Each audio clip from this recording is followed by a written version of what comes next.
TV 24 news ವಾಹಿನಿಗೆ ಸ್ವಾಗತ. ಲೋಕಸಭೆಯಲ್ಲಿ ಕೇಂದ್ರ ಗೃಹ ಸಚಿವ ಅಮಿತ್ ಶಾ ಡಾಕ್ಟರ್ ಬಿಆರ್ ಅಂಬೇಡ್ಕರ್ ಅವರಿಗೆ ಅವಮಾನ ಮಾಡಿದ್ದಾರೆ ಎಂದು ಆಕ್ರೋಶ ಹೊರಹಾಕಿರುವ ಕಾಂಗ್ರೆಸ್ ನಾಯಕರ ವಿರುದ್ಧ ಸಂಸದ ಗೋವಿಂದ ಕಾರಜೋಳ ಗರಂ ಆಗಿದ್ದಾರೆ. ಚಿತ್ರದುರ್ಗ ಬಿಜೆಪಿ ಕಚೇರಿಯಲ್ಲಿ ಪತ್ರಿಕಾಗೋಷ್ಠಿ ಉದ್ದೇಶಿಸಿ ಮಾತನಾಡಿದರು.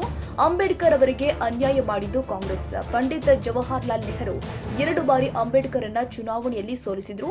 ಅಂಬೇಡ್ಕರ್ ಶವ ಸಂಸ್ಕಾರ ಮಾಡಲು 3 ಅಡಿ 6 ಅಡಿ ಜಾಗ ಕೊಡ್ಲಿಲ್ಲ. ಅಂಬೇಡ್ಕರ್ ಅವರ ಶವ ಸಾಗಿಸಲು 5,000 ರೂಪಾಯಿ ವಿಮಾನ ಚಾರ್ಜ್ ಕೂಡ ಕೊಡ್ಲಿಲ್ಲ. ಆದ್ರೆ ಕಾಂಗ್ರೆಸ್ ನಾಯಕರ ಸಮಾಧಿಗಳು ಮಾತ್ರ 100 ಎಕರೆ ಜಾಗದಲ್ಲಿ ಮಾಡಿದ್ರು. ಅದೇನು ಕಾಂಗ್ರೆಸ್ಸಿಗರ ಆಸ್ತಿಯೇ? ಹಾಗಾಗಿ ಕಾಂಗ್ರೆಸ್ಸಿಗರು ಇತಿಹಾಸದ ಉದ್ದಕ್ಕೂ ಅಂಬೇಡ್ಕರ್ಗೆ ಅವಮಾನ ಮಾಡಿ ಈಗ ಅಂಬೇಡ್ಕರ್ ಜಪ ಮಾಡ್ತಿರಲ್ಲ, ನಾಚಿಕೆ ಆಗಲ್ವಾ ಎನ್ನುವ ಅರ್ಥದಲ್ಲಿ ಕಾಂಗ್ರೆಸ್ ಮುಖಕ್ಕೆ ಹೊಡೆದಂತೆ ಅಮಿತ್ ಶಾ ವ್ಯಂಗ್ಯವಾಡಿದ್ದಾರೆ. ಇದು ಕಾಂಗ್ರೆಸ್ ನಾಯಕರಿಗೆ ವ್ಯಂಗ್ಯವಾಡಿದ್ದೇ ಹೊರತು ಅಂಬೇಡ್ಕರ್ ಅವರಿಗೆ ಅಲ್ಲ ಅಂತ ಕಾಂಗ್ರೆಸ್ ನಾಯಕರ ವಿರುದ್ಧ ಗುಡುಗಿದ್ದಾರೆ. ಡಾಕ್ಟರ್ ಬಾಬಾ ಸಾಹೇಬ್ ಅಂಬೇಡ್ಕರ್ಗೆ 2 ಬಾರಿ ಸೋಲಿಸಿ ಅವಮಾನ ಮಾಡಿದ್ರಿ. ಅವರು ಅರ್ಥಶಾಸ್ತ್ರ ಇರೋದ್ರಿಂದ ಆರ್ಥಿಕ ಇಲಾಖೆ ಇರೋದ್ರು ಕೊಡಲಿಲ್ಲ, ಅವಮಾನ ಮಾಡಿ ಲಾ ಡಿಪಾರ್ಟ್ಮೆಂಟ್ ಕೊಟ್ರಿ. ಅವರು ಸತ್ತ ಮೇಲೆ ಇಲ್ಲಿ ಸಮಾಧಿ ಮಾಡಲಿಕ್ಕೂ ಕೂಡ ಜಾಗ ಕೊಡಲಿಲ್ಲ, ಅವಮಾನ ಮಾಡಿದ್ರಿ. ಅವ್ರ ಬಾಡಿ ಮುಂಬೈಗೆ ಒಯ್ಬೇಕಾದ್ರೆ ವಿಮಾನ ಕೂಡ ನೀವು ಗೌರ್ಮೆಂಟದ್ದು ಕೊಡಲಿಲ್ಲ.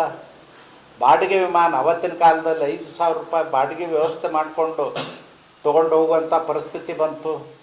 ಅವ್ರಿಗೆ ಮುಂಬೈನಲ್ಲೂ ಕೂಡ ಒಂದು ಯೋಗ್ಯವಾದಂಥ ಸ್ಮಾರಕ ಮಾಡ್ತಕ್ಕಂಥ ಸ್ಥಳ ಕೊಡಲಿಲ್ಲ.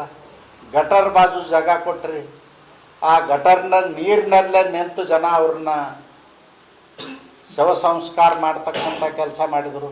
ಇದನ್ನೆಲ್ಲ ಹೇಳ್ಕೊಂಡು ಬಂದು ಇವತ್ತು ವೋಟ್ ಬ್ಯಾಂಕಿಗಾಗಿ ಅಂಬೇಡ್ಕರ್ ಅಂಬೇಡ್ಕರ್ ಅಂಬೇಡ್ಕರ್ ಅಂತೀರಿ, ನಿಮಗೆ ನಾಚಿಕೆ ಆಗೋದಿಲ್ಲೇನೋ ಅನ್ನೋದನ್ನು ಅವರು ವ್ಯಂಗ್ಯವಾಗಿ ಹೇಳಿದ್ದಾರೆ. ನಾನು ಅಂಬೇಡ್ಕರ್ಗೆ ವ್ಯಂಗ್ಯ ಅಲ್ಲದು, ಕಾಂಗ್ರೆಸ್ಸಿಗೆ ವ್ಯಂಗ್ಯ. ನೀವು ಕೇಳಿಪ್ಪ, ಜೀವಿತ ಕಾಲದಲ್ಲಿ ಇಷ್ಟೆಲ್ಲ ಅನಾಹುತಗಳನ್ನ ಮಾಡಿದ್ರಿ, ಇಷ್ಟೆಲ್ಲ ಅವಮಾನ ಮಾಡಿದ್ರಿ, ಇಷ್ಟು ಬಾರಿ ಅವ್ರಿಗೆ ಅಪಮಾನ ಮಾಡಿದ್ರಿ, ಈಗ ಯಾಕೆ ಅಂಬೇಡ್ಕರ್ ಅಂಬೇಡ್ಕರ್ ಅಂತೀರಿ, ಓಟಿನ ಸಲುವಾಗಿ ಅಂಬೇಡ್ಕರ್ ಅಂಬೇಡ್ಕರ್ ಅಂತೀರಿ ಅನ್ನೋದನ್ನು ವ್ಯಂಗ್ಯವಾಗಿ ಹೇಳಿದಾರೆ ಅವರು. ನೀವು ಅದು ಒಂದೇ ತಗೋಬೇಡಿ, ಪೂರ್ತಿ ಅವ್ರ ಭಾಷಣ ನೋಡಿ ಅಂದ್ರೆ ನಿಮಗೆ ಅರ್ಥ ಆಗುತ್ತೆ.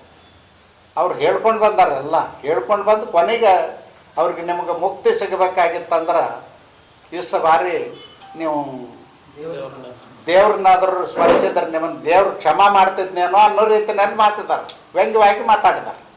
ಈಗ ನಾವು ಎಷ್ಟೋ ಸಾರಿ ಒಂದೊಂದು ಸಾರಿ ಯಾವ್ದಾರ ವಿಷಯ ಬಂದಾಗ ವ್ಯಂಗ್ಯವಾಗಿ ಮಾತಾಡ್ತಿರ್ತೀವಲ್ಲ, ಆ ರೀತಿ ಮಾತಾಡ್ತಾರೆ.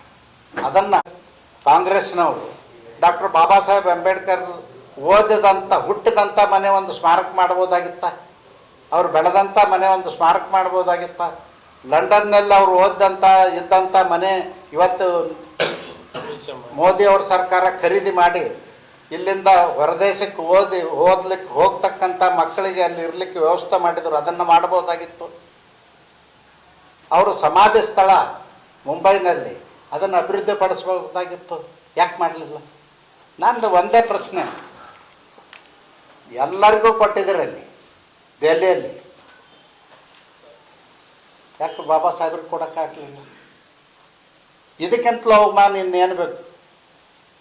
ಇದಕ್ಕಿಂತಲೂ ಅವಮಾನ ಅದನ್ನು ಸತ್ತ ಮೇಲೆ ಅಕಸ್ಮಾತ್ ಯಾವ್ರೊಬ್ಬ ಊರಾಗ ಮನುಷ್ಯ ಸತ್ತಿದ್ದ ಅಂದ್ರೆ ಅವ್ನ ಭೂಮಿ ಸೀಮಿ ಇರಲಿಲ್ಲ ಅಂದ್ರೆ, ಆ ಊರಾಗ ಸ್ಮಶಾನ ಜಾಗ ಇರಲಿಲ್ಲ ಅಂದ್ರೆ ಯಾರು ನಿಮ್ಮಂಥವ್ರೊಬ್ಬರು ನಮ್ಮ ಹೊಲದಾಗ ಒಂದು ದಂಡಿಗೆ ಎಲ್ಲರ ಮಾಡಿಬಿಡ್ರಪ್ಪ ಅಂತ ಹೇಳ್ತಾರೆ. ಕನ್ನಡಿಗರ ಮೆಚ್ಚಿನ ನಿಮ್ಮ ಟಿವಿ 24 ಕನ್ನಡ ನ್ಯೂಸ್ ವಾಹಿನಿ ಇದೀಗ ಟಿವಿಯಲ್ಲಿ ಲಭ್ಯ.